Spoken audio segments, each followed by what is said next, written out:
Hello everyone, welcome back to the channel. कैसे हो आप सब। आज हम करेंगे अपना चैप्टर नेटवर्किंग। और एक बार ना आप डिस्क्रिप्शन बॉक्स चेक कर लेना, क्योंकि मैंने वहाँ पे आपको टेलीग्राम की लिंक दी है। ये सारे के सारे जितने भी आपको नोट्स दिख रहे हैं, इंपॉर्टेंट क्वेश्चन है, सैम्पल पेपर है, प्रीवियस ईयर क्वेश्चन है, बुक्स की पीडीएफ है और भी बहुत सारा स्टडी मटेरियल वहाँ पे आपको फ्री में मिल जाएगा। सो जल्दी से टेलीग्राम को फॉलो कर लो। और साथ के साथ इंस्टाग्राम पे अगर आपको कोई भी डाउट हो तो मुझे फॉलो करके डीएम कर देना। I will reply as soon as possible. ठीक है। सो बिना किसी देरी के स्टार्ट करते हैं अपने चैप्टर नेटवर्किंग को। तो नेटवर्किंग में हमें 3-4 यूनिट्स पढ़नी है, जो जो आपके टर्म 2 के सिलेबस में आ रहा है, सिर्फ मैं वो पढ़ाऊंगी। ठीक है। सो सबसे पहले यूनिट है इंटरनेट। इंटरनेट में हमें क्या क्या पढ़ना है। सबसे पहले तो आता है www। ये हम बचपन से ही पढ़ते आ रहे हैं। अगर मैं आपको बिना पढ़ाई पूछ लूँ ना कि www क्या होता है, तो आप क्या बोलोगे? World wide web. ठीक है। तो इसके बारे में देख लेते हैं। तो ये वर्ल्ड वाइड वेब होता क्या है। देखो, जैसे हम स्कूल में जाते हैं तो वहाँ के भी रूल्स होते हैं ना, कि भाई अच्छे से चोटी वोटी बना के आना, अच्छे से बाल सेट करके आना, प्रॉपर साफ सुथरी यूनिफॉर्म में आना। ऐसे ही www है। तो www एक वेब है जिसमें बहुत सारे रूल्स होते हैं, प्रोग्राम होते हैं, स्टैंडर्ड होते हैं, प्रोटोकॉल्स होते हैं। इन तीनों का मतलब एक है कि इसमें बहुत सारे रूल्स होते हैं। किसके रूल्स होते हैं? कंप्यूटर के या फिर इंटरनेट वर्ल्ड के। और ये क्या अलाउ करता है www? मल्टीमीडिया। मल्टीमीडिया क्या होती है?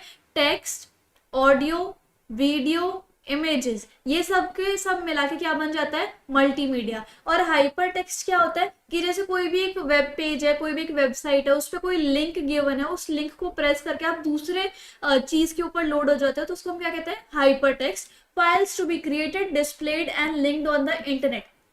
इसका क्या मतलब है? आपने जितनी भी वेबसाइट्स देखी आज तक, उसके आगे क्या लगा होता है? www डॉट, है ना। हर वेबसाइट के आगे www लिखा होता है। सो www से हम बना सकते हैं वेबसाइट्स, और उन वेबसाइट्स पे हम audio, video, images, text plus hyperlink लगा सकते हैं। सो www is a kind of web जिसमें हम ये सारे काम कर सकते हैं। और www एक ब्रिटिश साइंटिस्ट ने इन्वेंट किया था, जिनका नाम क्या था? टिम बर्नर्स ली, इन 1989, जब वो CERN में काम कर रहे थे।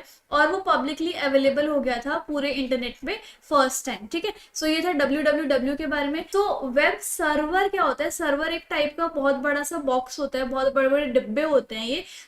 या फिर ये लगा लो कि ये होस्ट कंप्यूटर होते हैं, जिसके अंदर बहुत सारी वेबसाइट्स जो है वो स्टोर होती है इंटरनेट की। और जैसे मान लो मैंने रिक्वेस्ट किया कि मेरे सामने गूगल आ जाए, तो गूगल जैसे ही मैं रिक्वेस्ट करती हूँ तो गूगल का जो पेज है वो मेरे आगे खुल जाता है। सो that's because of web server, क्योंकि वेब सर्वर एक ऐसा टाइप का कंप्यूटर है जिसके अंदर बहुत सारी वेबसाइट स्टोर है।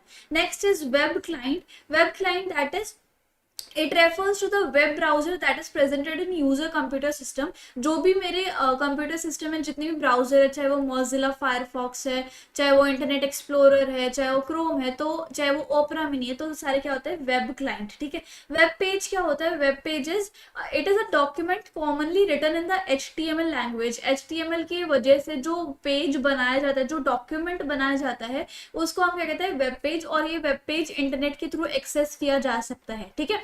ओके, आगे पढ़ते हैं। वेबसाइट क्या होती है भाई? वेबसाइट में बहुत सारी वेब कलेक्शंस होती हैं, वेब पेजेस होते हैं भाई। वेबसाइट में बहुत सारे वेब पेजेस होते हैं। ठीक है।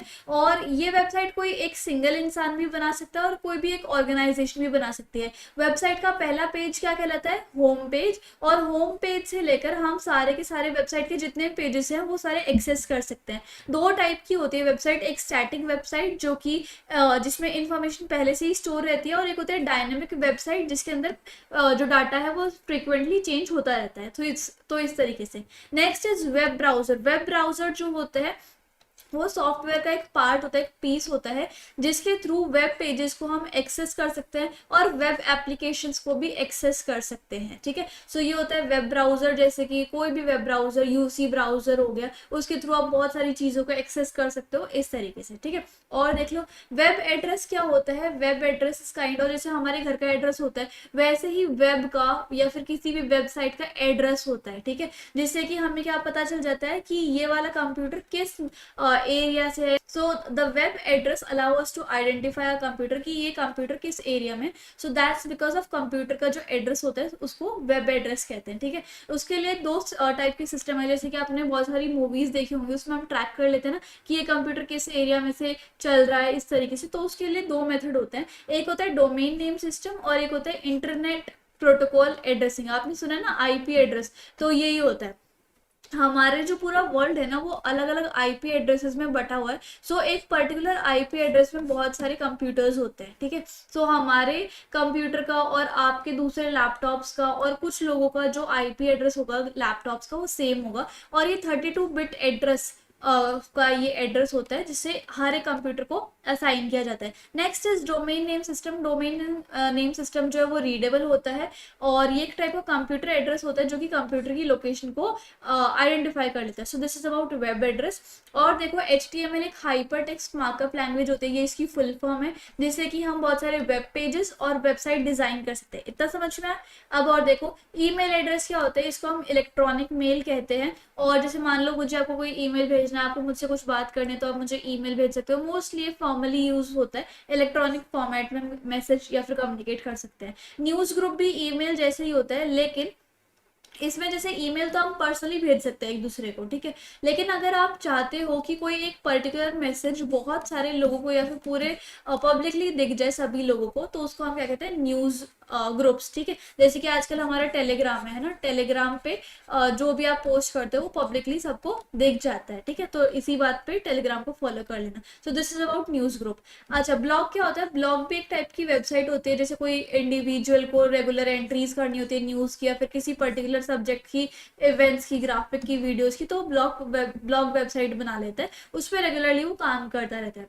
अपलोडिंग क्या होता है? हम web pages, images, files web server पे डालते रहते हैं, उसको अपलोडिंग कहते हैं। और डाउनलोडिंग क्या होता है? वेबसाइट्स या फिर वेब पेजेस, इमेजेस या फिर फाइल्स अगर हम वेब सर्वर से ले रहे होते हैं तो उसको हम क्या कहते हैं, उसको हम क्या कहते हैं, डाउनलोडिंग, ठीक है।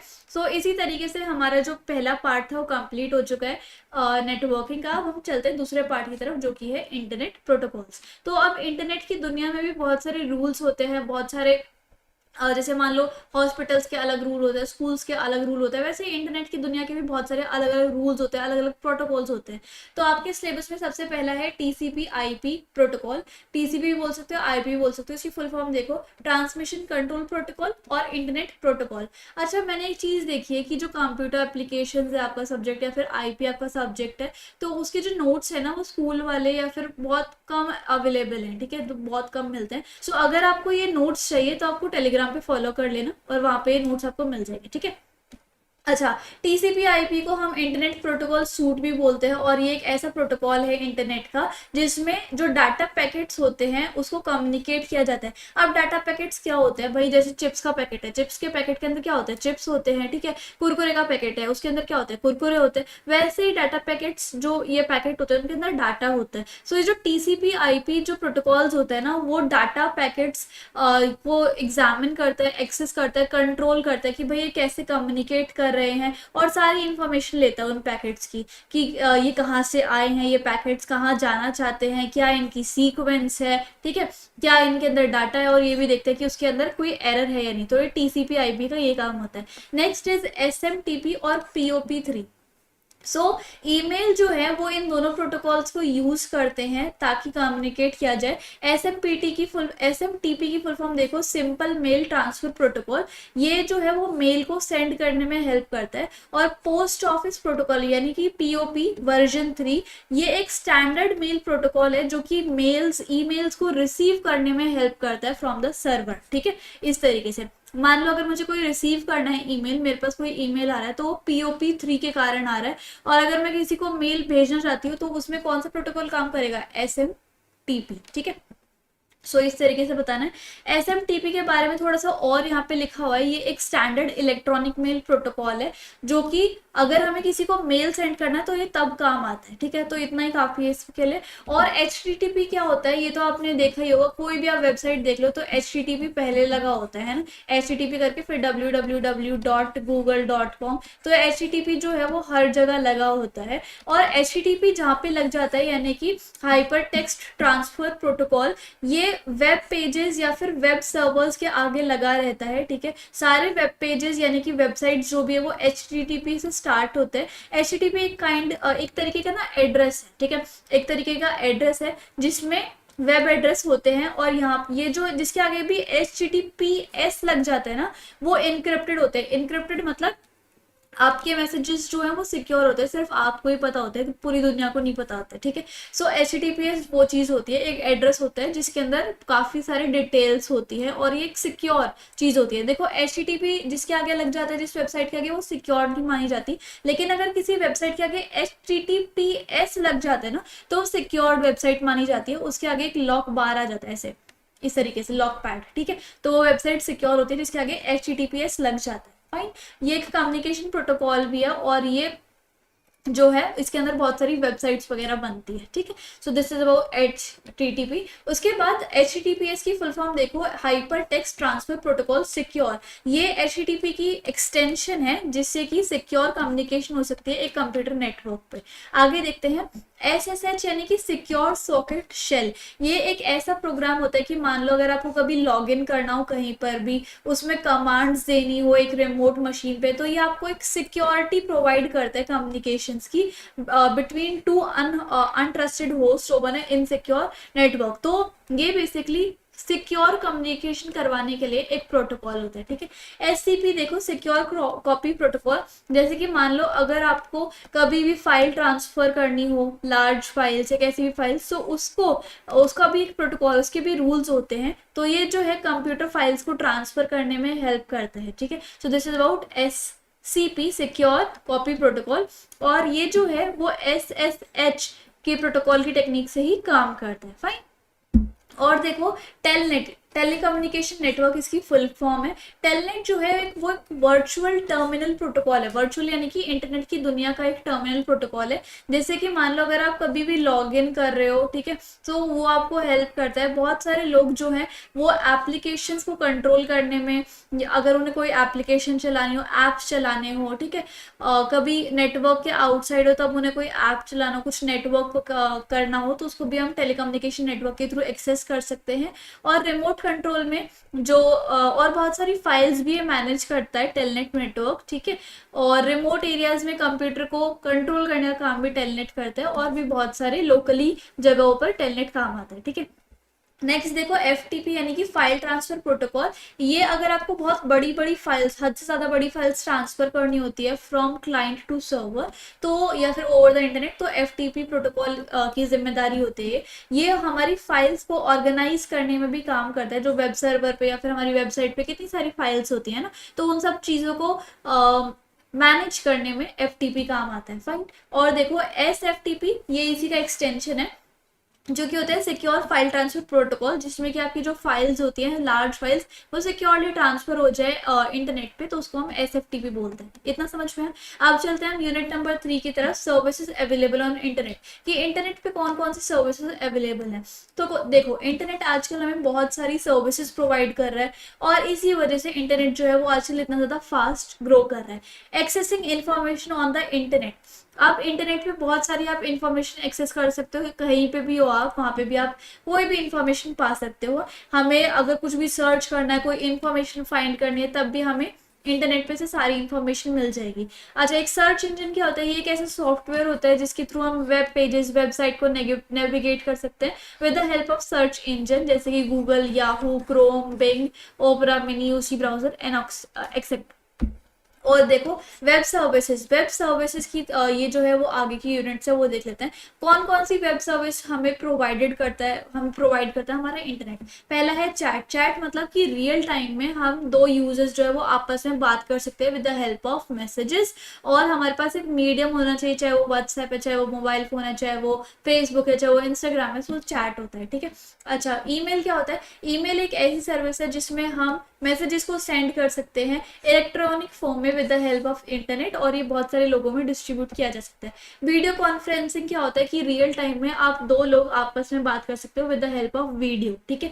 तो ये जो है, आप चाहे दुनिया के किसी भी कोने में हो और आपका फ्रेंड किसी भी कोने में है, तो आप दोनों वीडियो कॉन्फ्रेंसिंग के थ्रू अपनी वीडियो देख सकते हो और बात कर सकते हो। So that is video conferencing. E learning applications क्या होते हैं?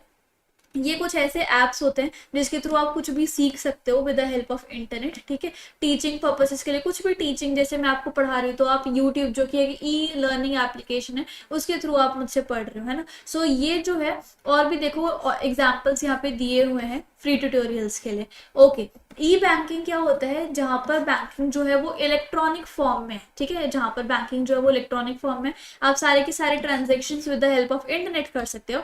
ई शॉपिंग क्या होता है, जैसे कि अगर मान लो आपको गुड्स एंड सर्विसेज बाय करने with the help of internet, Flipkart, Snapdeal, Amazon, ShopClues और भी बहुत सारी, मीशो, सो इन सब से आप ई शॉपिंग कर सकते हो। अगर आपको कभी भी रेल की टिकट, ट्रेन वगैरह की, एयरप्लेन की, या फिर कहीं के भी रिजर्वेशन करवानी है तो आप वेबसाइट या ऐप से करवा सकते हो with the help of internet और ऑनलाइन। ई गवर्नेंस क्या होती है, जैसे कि जो गवर्नमेंट एजेंसीज होती हैं उनका खुद का ऐप होता है, वो अपने अलग अलग वेबसाइट से जो कि नेशनल पोर्टल ऑफ इंडिया होता है उसके थ्रू वो कोई भी हमें सर्विस प्रोवाइड कर सकती है। जैसे कि मान लो अगर आपको अपने आधार कार्ड का एड्रेस चेंज करवाना है, पैन कार्ड बनवाना है, कुछ भी करना है, कोई स्कीम में आपको एनरोलमेंट लेनी है, तो आप ई गवर्नेंस के थ्रू इलेक्ट्रॉनिकली बुक कर सकते हो अपने सेशंस को, ठीक है। ई ग्रुप्स क्या होते हैं, ये फ्री ईमेल ग्रुप सर्विस होती है जिससे कि सब के सब इजीली क्रिएट कर सकते हैं और ईमेल ग्रुप्स को ज्वाइन कर सकते हैं, ठीक है। सोशल नेटवर्किंग साइट्स तो आपको पता है, जैसे कि फेसबुक, लिंक्डइन, ट्विटर और बहुत सारी सोशल नेटवर्किंग साइट्स होते हैं जिसके जिसके साथ लोग जो है वो कॉमन इंटरेस्ट को शेयर कर सकते हैं। सो ये सारी कुछ वेब सर्विसेज थी जो कि हमारे इंटरनेट हमें प्रोवाइड करते हैं। Last but not the least, mobile technologies, ये हमारा लास्ट पार्ट है हमारे चैप्टर नेटवर्किंग का, वो पढ़ लेते हैं, छोटा सा ही है। SMS क्या होता है, शॉर्ट मैसेज सर्विस होती है जो कि हमारे मोबाइल फोन में होती है, ठीक है। SMS टेक्स्ट मैसेजिंग सर्विस होती है जो कि आप फोन से, वेब से, मोबाइल कम्युनिकेशन सिस्टम से यूज कर सकते हो और दो लोगों के बीच में मैसेजेस जा सकते हैं, ठीक है। और भी बहुत सारे लोगों के बीच में मैसेजेस जा सकते हैं। MMS क्या होता है, मल्टीमीडिया मैसेज सर्विस, और ये जो है जैसे SMS में तो आप सिर्फ मैसेजेस या फिर टेक्स्ट भेज सकते हो, लेकिन मल्टीमीडिया मैसेज सर्विस में क्या होता है, इसके अंदर graphics, short video, audio files भी सेंड की जा सकती है with the help of apps like Facebook और व्हाट्सएप, ठीक है। अच्छा, 3G पढ़ना है। 3G क्या होता है, third generation wireless and mobile technology. ये बहुत अच्छा इंटरनेट था पहले जब हम छोटे छोटे थे, तो 2G आया था, यानी कि सेकेंड जनरेशन है। और उसके बाद 3G आया जिसमें बहुत सारा हाई स्पीड ट्रांसमिशन था और वायरलेस टेक्नोलॉजी थी, ग्लोबल रोमिंग थी, मल्टीमीडिया एक्सेस था और बहुत सारे मोबाइल फोन्स में ही यूज होता गया, ठीक है। फिर उसके बाद क्या हुआ, एंड यहाँ पर देखो 3G में वीडियो कॉल्स, वॉइस कॉल्स भी आ गए थे, डाउनलोड भी कर सकते थे और अपलोड डाटा भी कर सकते थे और इंटरनेट पे सर्व भी कर सकते थे। एंड 4G क्या था, 4G जो है वो फोर्थ जनरेशन था वायरलेस सर्विस, और अभी भी ये चल रहा है फिलहाल तो, और 5G भी अब आ चुका है, इंडिया में थोड़ा थोड़ा स्टार्ट हुआ है, लेकिन 4G अभी भी करंट में है। सो 4G नेक्स्ट वेव है हाई स्पीड मोबाइल टेक्नोलॉजी की या फिर इंटरनेट की, और ये 3G नेटवर्क को रिप्लेस कर चुके हैं। वायरलेस नेटवर्क है अगला 3G का स्टेप, और सबसे ज़्यादा फैला हुआ हाई स्पीड वायरलेस सर्विस है, और प्रेजेंटली 4G जो है वो लिमिटेड कंट्रीज में और एरियाज में अवेलेबल है, ठीक है। सो ये कुछ बेसिक डेफिनेशन थी जो आपको याद करनी है, सिर्फ इसी में से आएगा आपके टर्म 2 में, और कुछ भी नहीं आने वाला। बेशक आप अपना डाउनलोड कर लेना सिलेबस, या फिर मैंने टेलीग्राम पे दिया हुआ है, उसमें यही सारे टॉपिक्स हैं और वो मैं आपको पढ़ा चुकी हूँ। बस आप टेलीग्राम पे जाना, इनको डाउनलोड कर लेना, ठीक है, और फिर आप याद कर लो। कोई भी डाउट है तो इंस्टाग्राम पे मुझे फॉलो करके DM कर लेना, मैं रिप्लाई कर दूंगी, ठीक है। सो आई होप आपको मेरा एक्सप्लेनेशन अच्छा लगा होगा। सो अब हमारी नेटवर्किंग खत्म हो चुकी है, अब हम पढ़ेंगे अपनी HTML लैंग्वेज, ठीक है। मजा आ रहा है ना। HTML ना बहुत प्यारा सा छोटा सा चैप्टर है, तो वो हम कंप्लीट कर लेते हैं, लेकिन आपको सबसे पहले जानना जरूरी है कि भाई हमसे टर्म 2 में HTML के अंदर क्या पूछा जाएगा। तो मेरे पास आपको ये सिलेबस है, उसमें मैं आपको लिखवा देती हूँ कि आपसे क्या क्या पूछा जाएगा HTML में, ताकि आप एक्स्ट्रा पढ़ो और अपना मतलब ज्यादा टाइम वेस्ट करो उन सब चीजों में। तो इससे बेटर है कि आपको वो सब चीजें पता चल जाए जो जो आ रही है, ठीक है। सो क्या क्या आ रहा है हमारा HTML में, कि कैसे हमें ऑडियो एंड वीडियो को एम्बेड करना है HTML में, साथ के साथ टेबल कैसे बनेंगे, लिंक्स कैसे डलेंगी और CSS के बारे में हमें पढ़ना है HTML में। दैट्स इट, ये 4 चीजें पूछी जाएंगी और होगी। तो भाई HTML होता क्या है ये बताओ हमें। सबसे पहले तो ये देखो, आपको यहाँ पे ऐसे कोडिंग दिख रही है, ये सब HTML की कोडिंग कहलाती है। तो आपको ये तो पता चल गया कि HTML एक टाइप की भाषा है, कंप्यूटर की भाषा है। पहले फुल फॉर्म जान लेते हैं। हाइपर टेक्स्ट मार्कअप लैंग्वेज इसकी फुल फॉर्म है। अब ये हाइपर टेक्स्ट का क्या मतलब होता है? टेक्स्ट तो होता ही है, मतलब वर्ड्स वगैरह तो होते हैं, लेकिन वर्ड्स के साथ साथ हम इमेजेस लिख सकते हैं, इमेजेस डाल सकते हैं, वर्ड को हम फॉर्मेट भी कर सकते हैं, यानी कि जो हमारा टेक्स्ट होता है उसको हम फॉर्मेट कर सकते हैं, मतलब अंडरलाइन कर सकते हैं, इटैलिक्स बना सकते हैं, बोल्ड कर सकते हैं। तो टेक्स्ट को हम फॉर्मेट कर सकते हैं, इमेजेस डाल सकते हैं HTML की वजह से, और मल्टीमीडिया यानी कि ऑडियोज, वीडियोस, ये सब भी डाल सकते हैं, और लिंक्स हम डाल सकते हैं। तो हाइपर टेक्स्ट का मतलब समझ में आया कि टेक्स्ट के साथ साथ हम फॉर्मेटिंग, इमेजेस, मल्टीमीडिया और लिंक्स डाल सकते हैं। और मार्कअप लैंग्वेज का क्या मतलब होता है? ऐसी लैंग्वेज जिसकी हेल्प से वेबसाइट्स वगैरह बनती है। आप किसी भी वेबसाइट को देख लेना, उसमें आपको टेक्स्ट भी मिलेगा, अलग अलग टाइप की फॉर्मेटिंग भी होगी टेक्स्ट में, है ना, और आपके इमेजेस भी होंगे, ऑडियोज, वीडियोस, लिंक सब होंगे उस वेबसाइट में। कैसे होंगी? With the help of HTML। So hyper text markup language का क्या मतलब होता है? एक ऐसी भाषा, एक ऐसी लैंग्वेज, कंप्यूटर की लैंग्वेज जिसकी वजह से हम वेबसाइट्स बना सकते हैं, और उस वेबसाइट पे हम टेक्स्ट को फॉर्मेट भी कर सकते हैं, यानी कि अंडरलाइन, इटैलिक, बोल्ड करवा सकते हैं, और भी बहुत कुछ कर सकते हैं, और इमेजेस, ऑडियोज, वीडियोस, लिंक्स वगैरह डाल सकते हैं। ठीक है, ये होता है हाइपरटेक्स्ट मार्कअप लैंग्वेज का मतलब। ये जो आप पिक्चर में देख रहे हो ना कि इक्वल टू का साइन भी यहाँ पे लगा हुआ है, ग्रेटर देन, लेस देन का साइन भी यहाँ पे लगा हुआ है, ये होते हैं टैग्स। क्या होते हैं? ये जो आपको DI भी दिख रहा है ना, और ये ग्रेटर देन, इक्वल टू के साइन, ग्रेटर देन और लेस देन के साइन में एनक्लोज है, तो इसको हम टैग्स बोलते हैं। इन्हीं टैग्स की वजह से HTML लैंग्वेज लिखी जाती है। ठीक है, और देखो HTML लैंग्वेज जो है वो नवंबर 1990 में बनी थी एक साइंटिस्ट के द्वारा, जिसका नाम क्या था, जिनका नाम क्या था, टिम बर्नर्स ली। और उन्होंने लैंग्वेज क्यों बनाई थी? ताकि साइंटिस्ट को थोड़ा सा इजी हो जाए कि वो आराम से अपने डॉक्यूमेंट्स को रिसर्च कर पाए। फिर HTML जो है ना, वो वेबसाइट्स बनाने के काम आता है स्पेशल टैग्स की मदद से या फिर कोड्स की मदद से। ये जो भी आप देख रहे हो, ग्रेटर देन और इक्वल टू, या फिर ग्रेटर देन और थोड़ा बहुत इक्वल टू, फिर ऐसे कॉमास लगे हुए हैं, ये सब जो है वो इस कोडिंग का हिस्सा होता है। और बेसिकली टैग्स क्या होता है? जो कि ग्रेटर देन और लेस देन के ब्रैकेट्स में इनक्लोज होते हैं। ठीक है, अब दीदी ये HTML की कोडिंग करते कैसे है वो देखो। देखो, जैसे आपने देखा पत्र लेखन, अभी आपका हिंदी का पेपर था, आपने देखा कि पत्र लेखन का फॉर्मेट कैसे होता है। ठीक है, विज्ञापन लेखन का फॉर्मेट कैसे होता है, सूचना कैसे लिखी जाती है, तो एक पर्टिकुलर फॉर्मेट होता है। ऐसे ही HTML की कोडिंग का भी एक पर्टिकुलर फॉर्मेट होता है। आपको लिखना कैसे होता है? HTML लिखना है, पहले ग्रेटर देन और लेस देन का साइन के बीच में HTML लिखा, फिर हेड लिखा, ये होती है स्टार्टिंग कोडिंग की HTML की। उसके बाद टाइटल लिखा, जो भी आपको अपनी वेबसाइट का टाइटल रखना है वो आप यहाँ पे लिख के टाइटल को क्लोज कर दोगे। कि कोई भी टैग है हमें ऐसे लिखते हैं। ठीक है, किसी भी टैग को अगर हमें ओपन करना है तो हम इस तरीके से करते हैं। अगर आपको वही टैग बंद करना है तो बस आप ऐसे स्लैश डाल देते हो। तो जैसे आपने टाइटल लिख दिया, तो टाइटल को बंद करना मत भूलना। उसके बाद आपका हेड का काम यही हो जाता है, हेड भी आपने क्लोज कर दिया। पहले आएगा HTML, फिर आएगा आपका हेड, फिर आएगा आपका टाइटल, फिर आपने किया टाइटल को क्लोज, उसके बाद आपने किया हेड को क्लोज, फिर आपकी स्टार्ट होती है बॉडी। बॉडी के अंदर, बॉडी टैग के अंदर सारी की सारी जितनी भी आपकी कोडिंग है ना, कि भाई आप वेबसाइट अपनी कैसी बनाना चाहते हो, वो सारी कोडिंग बॉडी के अंदर आ जाती है। और जैसे ही आपकी कोडिंग बंद हो जाती है, खत्म हो जाती है, आपकी पूरी वेबसाइट बन जाती है, तो आप बॉडी क्लोज कर देते हो, और लास्ट में HTML जो आपने ऊपर ओपन किया था, वो लास्ट में आप HTML भी क्लोज कर देते हो। तो ये बेसिक फॉर्मेट होता है। ठीक है, अब आगे देखो। सो ये कोडिंग हम कहाँ करते हैं? हम कोडिंग करते हैं नोटपैड में। नोटपैड तो हम बचपन से ही चलाते आ रहे हैं। ठीक है, सो नोटपैड आप खोलोगे, उसके अंदर वही जो मैंने आपको बताया है, जो बेसिक फॉर्मेट होता है, पहले HTML, फिर हेड, फिर टाइटल खोला, टाइटल का हमने अपनी वेबसाइट का नाम रख दिया HTML, और टाइटल को हमने बंद कर दिया, फिर हेड को भी बंद कर दिया, फिर बॉडी को खोल दिया। बॉडी के अंदर हमने एक सिंपल सा टेक्स्ट लिख दिया, this is HTML document. Body को भी क्लोज कर दिया क्योंकि हमारी कोडिंग हो गई, और HTML को भी हमने बंद कर दिया। और अब क्या होगा? फिर ये फाइल का ऑप्शन आपको दिखा है यहाँ पे, फाइल का ऑप्शन पे जाना, सेव एज के बटन पे जाना, अपनी फाइल को सेव करना, लेकिन जिस भी नाम से आप सेव करो उसमें .html लगा देना। जैसे मान लो मैंने अपनी फाइल का नाम रख दिया शिखा, या फिर उसके आगे डॉट लगा के HTML रख दिया। ठीक है, या फिर मैंने अपनी फाइल का नाम रख दिया बहन्स पढ़ाई, और फिर मैंने इसको डॉट लगा के HTML सेव कर दे। तो क्यों हम .html लगाते हैं? ताकि गूगल को या फिर हमारे सिस्टम को पता चल जाए कि अच्छा ये HTML का डॉक्यूमेंट है। तब आगे जब भी आप इस फाइल को खोलोगे ना, तो फिर क्या होगा? ये जो फाइल होगी ना वो किसी ब्राउजर पे खुल जाएगी और आपको दिख जाएगा कि आपकी वेबसाइट कैसी बन रही है, ठीक है। सो इसलिए हम .html लगाते हैं। तो ये था कि HTML की बेसिक कोडिंग क्या होती है, HTML क्या होता है, HTML की फाइल को सेव कैसे करें और कैसे इसको ओपन करें, ठीक है।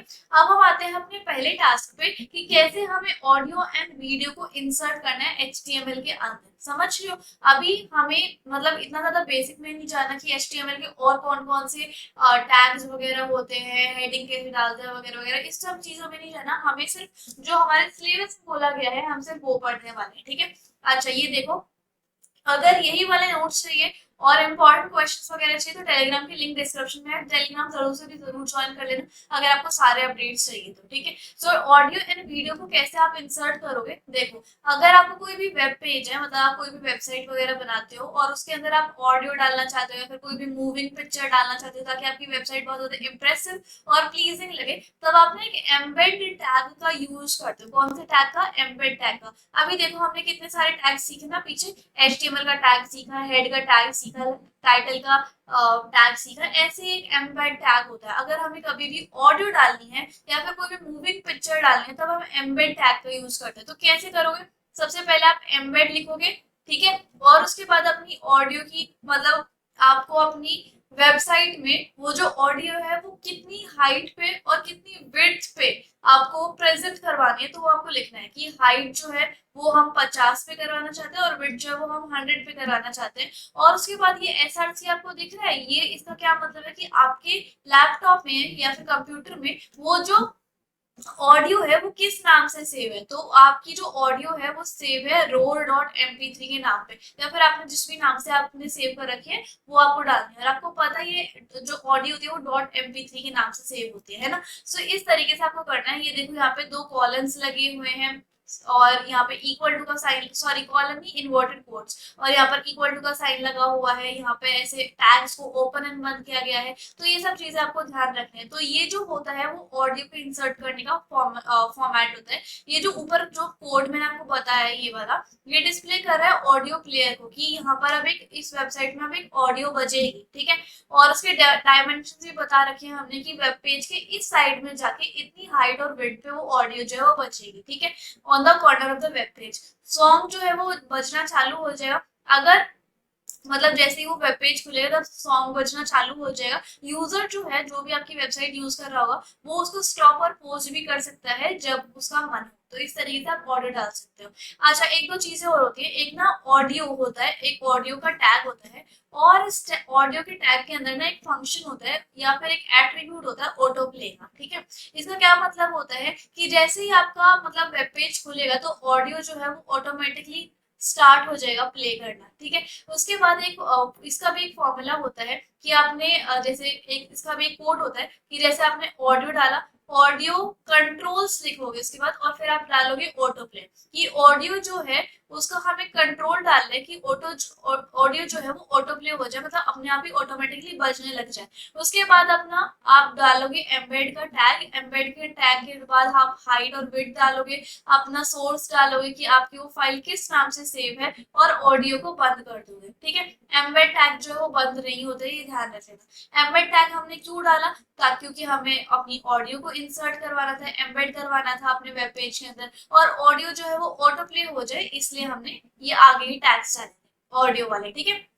ये जो ऊपर वाला कोड, ये वाला जो कोड है, इसमें हमने क्या दर्शाया है कि ऑडियो प्लेयर जो है वो वेब पेज के एक कॉर्नर में रहेगा और सॉन्ग जो है वो ऑटोमेटिकली बजना चालू हो जाएगा जैसे ही आपका वेब पेज खुलेगा। तो ये आपके जो 2 कोड जब आपको ध्यान रखने की कैसे आपको ऑडियो इंसर्ट करनी है, एम्बेड करना है अपने वेब पेज के अंदर, ठीक है। अब आते हैं हम इंसर्टिंग वीडियो में कि कैसे आपको वीडियो इंसर्ट करनी है वो देखना है। वीडियो फाइल जो होती है वो .mp3 के नाम पे या फिर .avi के नाम से सेव होती है, ये तो आपको पता ही है ना। तो इसका क्या टैग होता है, आपको बॉडी टैग लिखना है, जैसे आप सबसे पहले HTML लिखते हो, उसके बाद आप हेड लिखते हो, फिर आप टाइटल लिखते हो, टाइटल को क्लोज करते हो, ठीक है। टाइटल को क्लोज करने के बाद फिर उसके बाद आपको हेड टैग क्लोज करना होता है, उसके बाद आपका बॉडी टैग स्टार्ट होता है ना। बॉडी टैग स्टार्ट करने के बाद आप चाहते हो कि सेंटर में हो, मतलब आपकी जो ये वीडियो है वो आपकी वेबसाइट की सेंटर में डले, तो आप बॉडी के बाद यहाँ पे सेंटर लगा देना, CENTER, ठीक है, सेंटर आपने लगा दिया।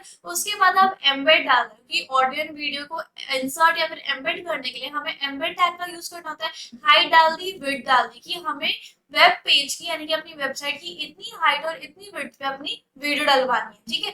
तो फिर आप सोर्स डाल देना कि किस जगह या फिर किस नाम से आपकी वो जो वीडियो है वो सेव है, वो डाल के और आप क्लोज कर देना टैग को। फिर उसके बाद आपको सेंटर भी क्लोज कर देना है और बॉडी भी क्लोज कर देनी है, ठीक है। इतना समझ में आया। एम्बेड टैग को हम क्लोज नहीं करते हैं क्योंकि हमें वो डाले रखनी है, इसलिए हम उसको क्लोज नहीं करते, ठीक है। सो इस तरीके से आप वीडियो को इंसर्ट कर सकते हो with the help of this tag और कोड, ठीक है।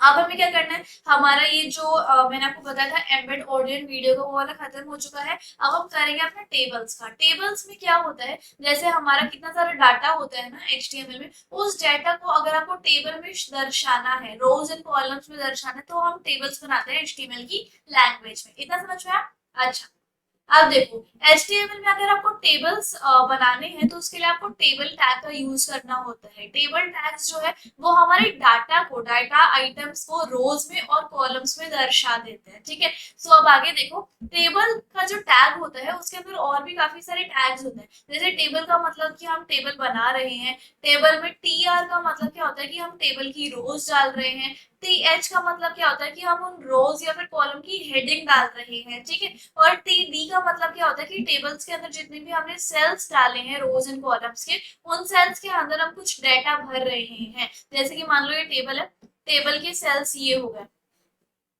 इस तरीके से, ठीक है। ये टेबल के सेल्स हो गए।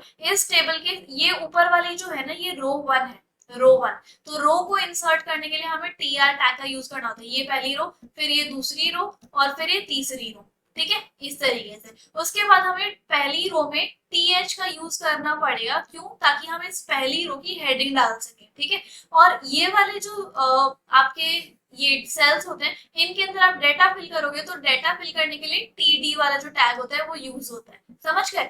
अब एक और चीज होती है रो स्पैन और कॉल स्पैन, ये भी आपके पेपर में पूछा जाएगा, इंपॉर्टेंट है, ये मार्क कर लो, वेरी वेरी वेरी इंपॉर्टेंट। यहाँ पर स्पेशली लिखा हुआ है कि row span and col span भी बताना, ठीक है। अब ये row span and col span का आपको मतलब इतना ज्यादा डिटेल में जाने की जरूरत नहीं है कि आपको कोड कैसे लिखना है, आपको बस ये पता होना चाहिए कि कैसे आपको row span and col span करना है। अभी मैं आपको इंपॉर्टेंट क्वेश्चन भी कराऊंगी थोड़ी देर में, सो उसमें आपको पता, मैं आपको क्वेश्चन बताऊंगी कि row span and col span में कैसे क्वेश्चन है।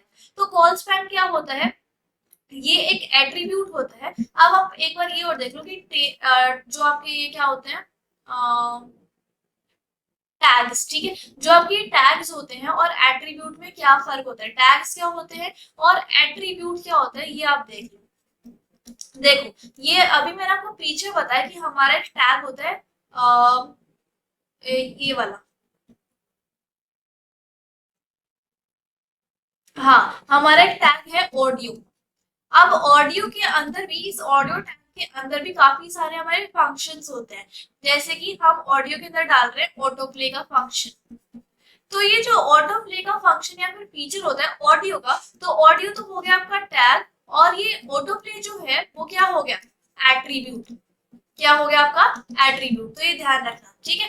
अच्छा, अब आगे चलते हैं। सो कॉल स्पैन क्या होता है, ये एक ऐसा एट्रीब्यूट होता है, किसका एट्रीब्यूट है ये, टेबल टैग का, क्योंकि टेबल का ये तो एक फंक्शन है, तो टेबल टैग का एट्रीब्यूट क्या है, कॉल स्पैन। तो कॉल स्पैन जो है वो दो या दो से ज्यादा कॉलम्स को एक सिंगल कॉलम में मर्ज कर देता है। अब जैसे मान लो आपने गलती से बना दिए 7-8 कॉलम, और आप चाहते हो कि नहीं भाई आप बस एक ही कॉलम हो जाए या फिर 2 कॉलम हो जाए, वो काफी है। तो उस टाइम पे आपको 7-8 कॉलम की जगह 2 कॉलम अगर बनाने हो या फिर मर्ज करने हो तो आप कॉल स्पैन का यूज करते हो, ठीक है। और रो स्पैन क्या होता है, वही अगर आपको 2 या 2 से ज्यादा जो रोज है वो आपको एक सिंगल रो के अंदर मर्ज करनी है, तो उसके जगह रो स्पैन का यूज होता है। इतना समझ में आया? अच्छा, अब हम बेसिक वो देख लेते हैं कोड की, हम टेबल कैसे बना सकते हैं। तो सबसे पहले तो आप वही सिंपल अपना कोड लिखोगे, HTML हेड, उसके बाद आप लिखोगे टाइटल, टाइटल जैसे आपने लिख दिया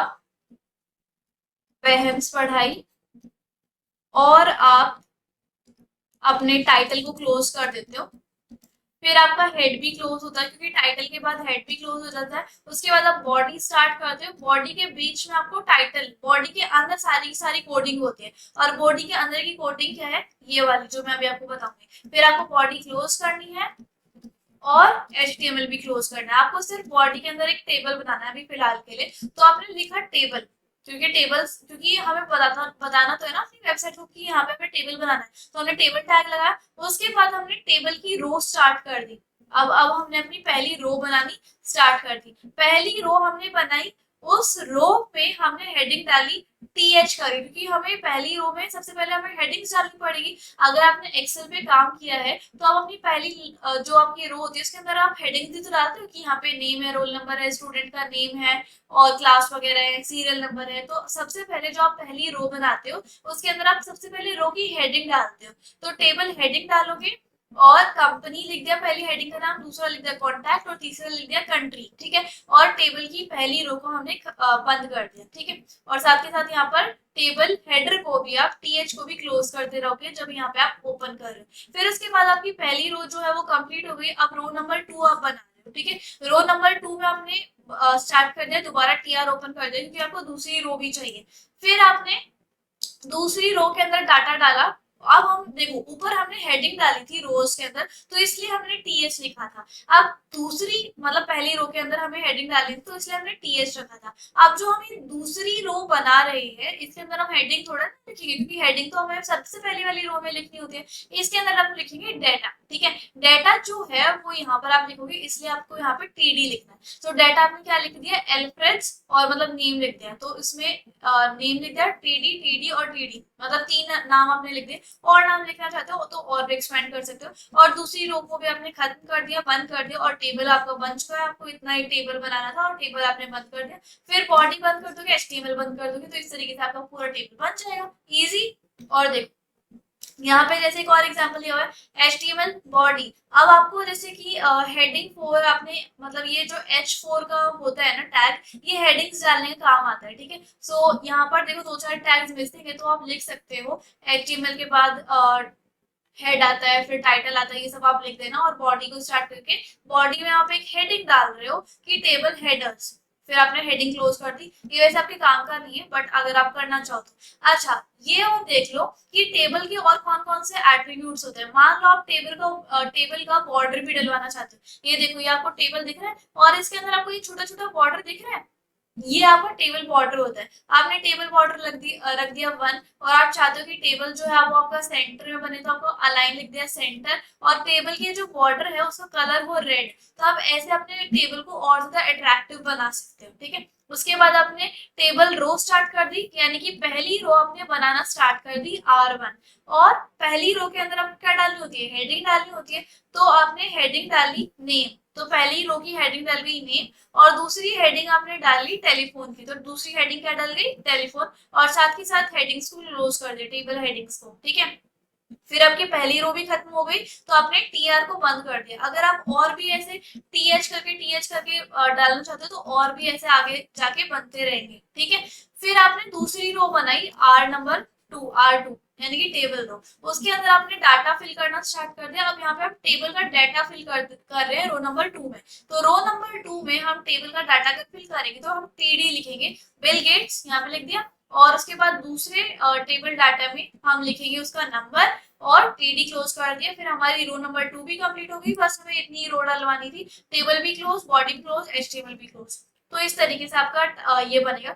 हाँ, इसकी कोडिंग आ सकती है टेबल की, तो ध्यान रख लेना। एंड इसके अंदर क्या इंपॉर्टेंट है, रो स्पैन और पर्ल स्पैन क्या होता है, बस ये इंपॉर्टेंट है, ठीक है। अब हम चलते हैं तीसरे अपने टॉपिक की तरफ, लिंक्स। देखो भाई, आप किसी भी वेबसाइट के अंदर चले जाओ या फिर आप मेरे डिस्क्रिप्शन बॉक्स के अंदर ही चले जाओ, आपको एक लिंक दिखेगी। आप उस लिंक पे दबाओगे तो HTML खुल जाएगा, ठीक है।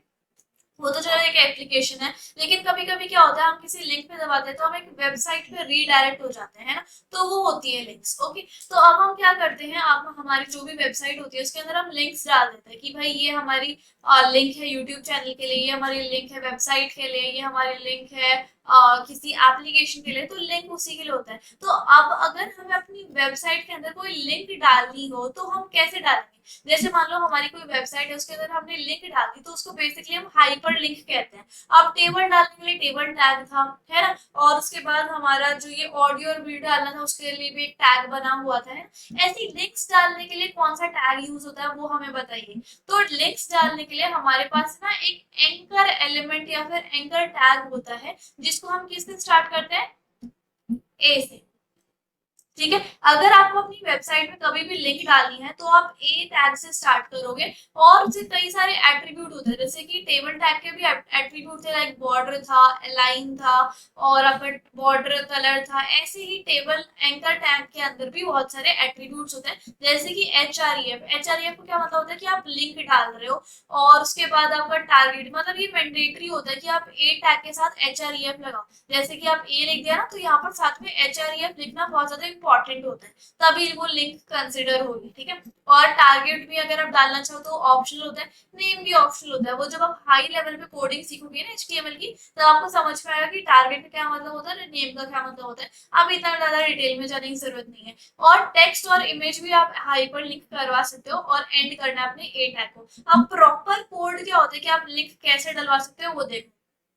बेसिक सिंटैक्स क्या होता है? सबसे पहले आपने ए लिखा, फिर HREF लिखा, इक्वल टू डाल के आप वो लिंक लगा दोगे, जैसे www.behance.com। ये बस मैंने इमेजिनरी वेबसाइट ली है, ठीक है, ये लिख दिया। उसके बाद आपने ऐसे क्लोज कर दिया, फिर आप लिखोगे, मतलब उसका नाम लिख दोगे यूट्यूब चैनल, कि इस यूट्यूब चैनल को दबाओ, और तब आपका यूट्यूब चैनल खुल जाएगा, और ए टैग को क्लोज कर दो। ठीक है, इस तरीके से। अब जैसे ही कोई भी इंसान या फिर कोई भी यूजर इस वर्ड को दबाएगा ना, यूट्यूब चैनल को, तो ये वाला वर्ड जो है वो इस यूट्यूब चैनल की लिंक को ओपन कर देगा, या फिर वेबसाइट को ओपन कर देगा। तो इस तरीके से आप लिंक्स डलवा सकते हो। और जैसे मान लो मैंने अभी आपको टारगेट के बारे में बताया था, ठीक है, अगर आप टारगेट डलवाना चाहते हो कि आपकी ये जो लिंक है वो ब्लैंक होगी या फिर टॉप होगी,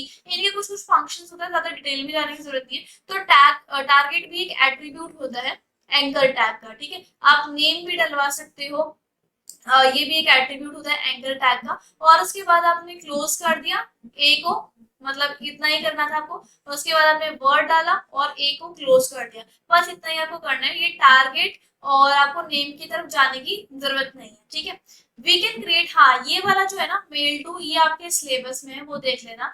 वी कैन, और ये टारगेट वाला आप बस ये याद रख लेना कि जो टारगेट है वो एंकर टैग के एट्रीब्यूट है, बस इतना ध्यान रखना। ठीक है, so we can create an email link. अगर हमारे वेब पेज में, हमारी वेबसाइट में अगर आपको ईमेल डलवाना है, तो आपको कैसे डलवाना है, कैसे आप उसको प्रेजेंट करोगे, कैसे उसकी लिंक डलवाओगे? तो वही आपको ए स्टार्ट करना है, एंकर टैग खोलना है, HREF लगाओगे, ठीक है, उसके बाद इक्वल टू का साइन डालोगे, फिर ये ए टैग का एट्रीब्यूट लगाओगे, क्या है ना, मेल टू कॉलन, और उसके बाद आपको जो भी आपका मेल है, जैसे भी कोई भी आपका मेल है, जैसे मेल टू लिख के आप लिख दो कि जैसे मेरा ईमेल है कि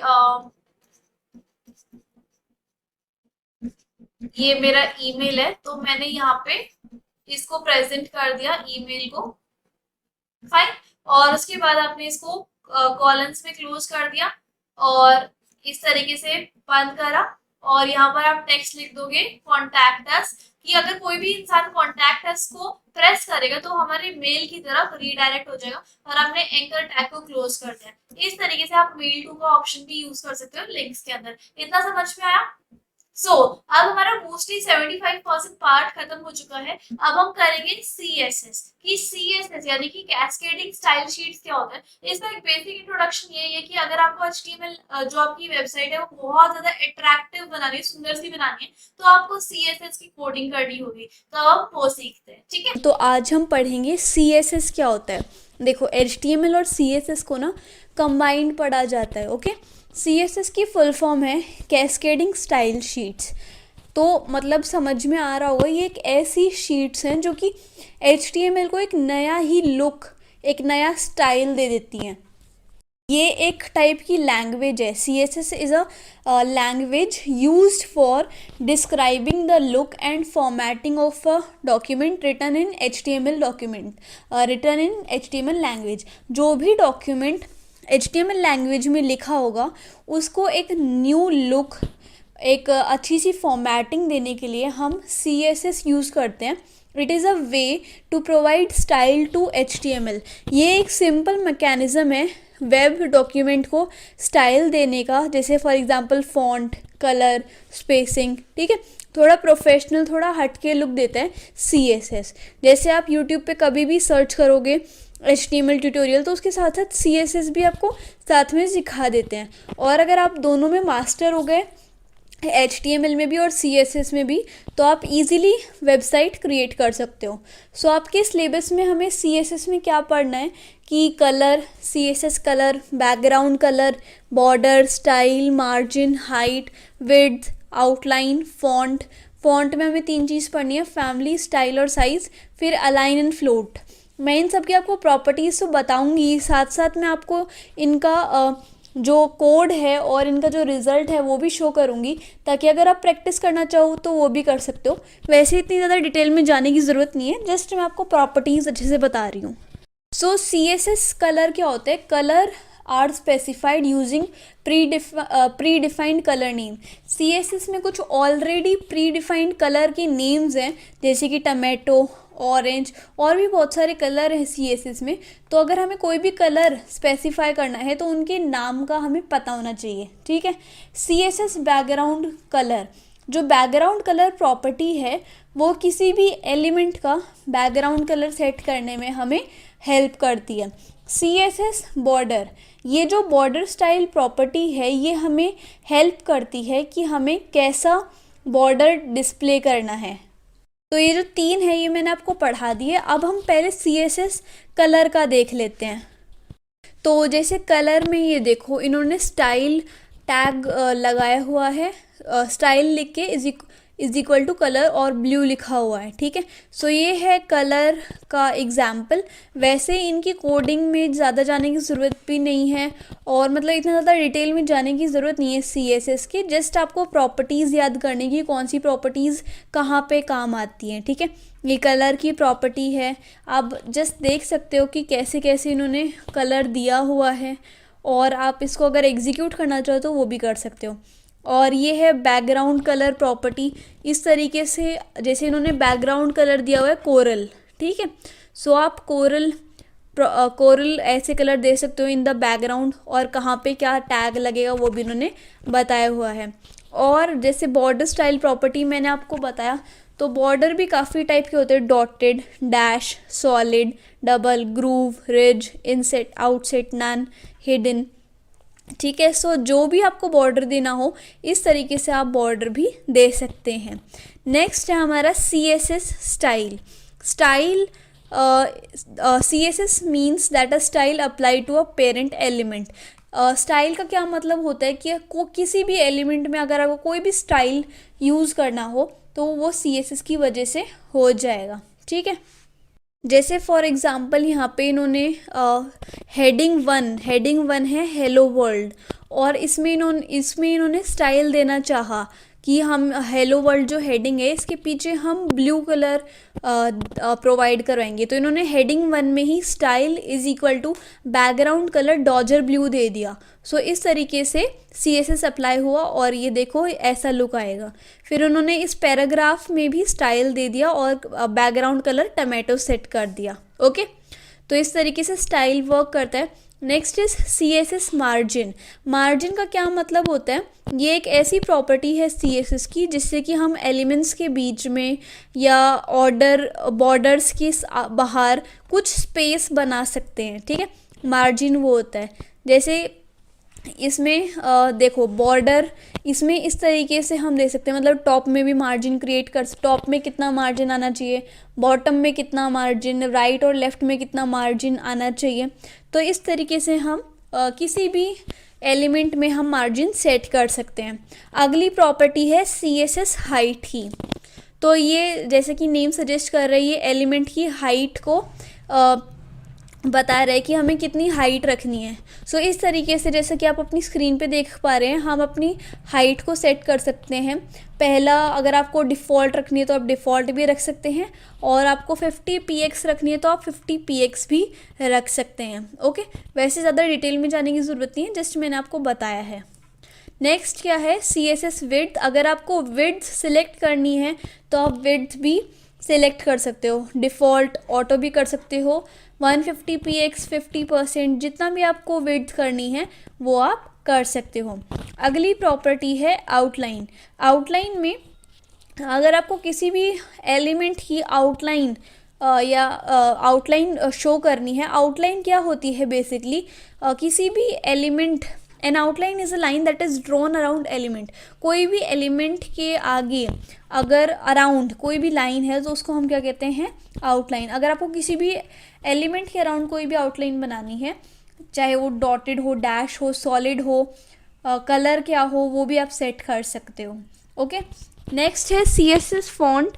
फॉन्ट मैंने आपको HTML में पढ़ाए हैं, ये आपके टेक्स्ट को वैल्यू देते हैं। इसमें आप साइज़, कलर, ये सब चूज़ कर सकते हो, और ये आपके एक ब्रांड को निखार के लेके आते हैं, या फिर आपके टेक्स्ट को काफ़ी अच्छा प्रोफेशनल लुक दे सकते हैं। जैसे कि फॉर इसमें हमें 3 चीज़ें पढ़नी है, फैमिली, साइज़ और स्टाइल। तो पहले फ़ॉन्ट फैमिली देख लेते हैं। फ़ॉन्ट फैमिली में हम काफ़ी सारे स्टाइल्स आते हैं, जैसे कि Times New Roman, Calibri, Arial और ल्यूसिडा कंसोल, ये सारे फ़ॉन्ट फैमिली आते हैं। तो हम इनको भी इस तरीके से यूज़ कर सकते हैं। फॉर एग्जांपल जैसे इन्होंने पैराग्राफ 1 में फ़ॉन्ट फैमिली दिया हुआ है, राइट। तो इस तरीके से हम CSS फ़ॉन्ट फैमिली को अप्लाई कर सकते हैं। नेक्स्ट है फ़ॉन्ट साइज़ प्रॉपर्टी, कि हमें क्या साइज़ रखना है। 15 px लार्ज, 150%, जितना भी है आप वो प्रोवाइड करवा सकते हैं। नेक्स्ट है फ़ॉन्ट स्टाइल प्रॉपर्टी। नेक्स्ट आता है स्टाइल। स्टाइल में आपको इटैलिक रखना है, ऑब्लिक्यू रखना है, नॉर्मल रखना है, और भी बहुत सारे ऑप्शंस आपको इसमें मिल जाएंगे। So this is style property. Next हमारी आती है प्रॉपर्टी CSS अलाइन। अलाइन में क्या है, जैसे अलाइनमेंट आपने सुना ही होगा कि अगर हमें अपने टेक्स्ट को या पिक्चर को या किसी भी एलिमेंट को सेंटर में रखना है, लेफ़्ट में रखना है या राइट में रखना है, सो वही होता है अलाइनमेंट। तो आप कैसे दे सकते हो अलाइनमेंट, जैसे फॉर एग्जांपल हमें सेंटर में रखना है। डिवीजन क्लास में आपको सेंटर भी दिख रहा होगा कि हमें ये जो हेलो वर्ल्ड है वो सेंटर में रखना है। तो इस तरीके से हम अलाइन कर सकते हैं। अब नेक्स्ट आती है float property, CSS float property. इसका मतलब कि एलिमेंट कहाँ पर फ्लोट करना चाहिए, लेफ़्ट में या राइट में, इसको हम कहते हैं फ्लोट। फॉर एग्जांपल अगर आपको लेफ़्ट में अपनी ये इमेज या फिर टेक्स्ट फ्लोट करवाना है, तो आपको कैसे टेक्स्ट कैसे उसको अप्लाई करना है। जैसे इमेज पे इन्होंने फ्लोट दिया हुआ है, image float is equals to left, तभी ये जो इमेज है वो लेफ़्ट में आई हुई है, राइट। अगर आपको राइट में डालनी है तो इमेज में आप फ्लोट राइट कर सकते हो, जिससे कि जो इमेज है वो आपके राइट में आ जाएगी। सो ये कुछ प्रॉपर्टीज़ थी CSS की। आई होप आपको समझ में भी आया होगा।